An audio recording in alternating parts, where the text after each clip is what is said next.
Individuality. It's something we all have in common, but for some, the thing that makes them different, being gay, lesbian, bi, trans, or intersex, marks them out for abuse.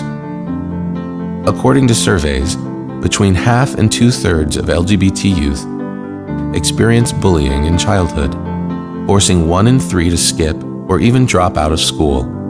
Many LGBT adolescents are rejected by their parents and thrown out of the family home and end up living on the streets.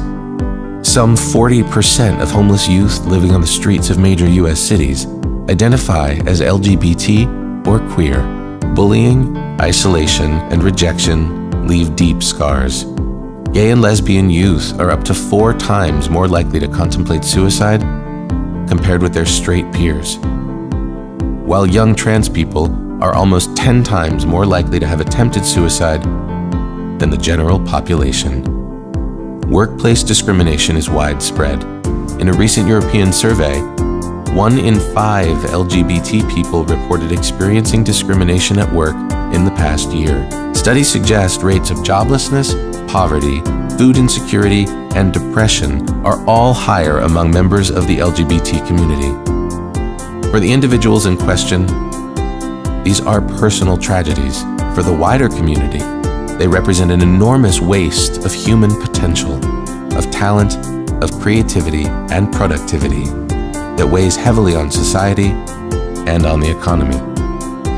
A study that looked at 39 countries found a clear link between the marginalization of a country's LGBT community and a corresponding loss of potential economic output.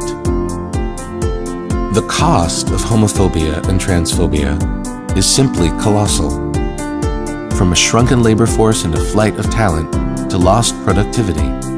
According to a recent World Bank pilot study, discrimination against lesbian, gay, bi, and trans people could be costing an economy the size of India's up to $32 billion a year. The drag on growth filters into lower tax receipts for the government, meaning less money for health, education, and other essential services. No wonder the UN calls combating homophobia and transphobia both a human rights priority and a development imperative. This cycle can be broken.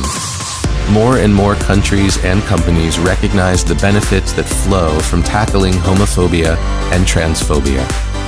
For companies, that might mean adopting new corporate policies to make the workplace safe, fair, and accepting for all LGBT people, and looking at their business practices up and down the supply chain for ways to reinforce anti-discrimination efforts.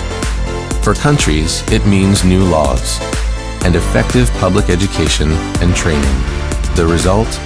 A world that is free and equal, and more prosperous too.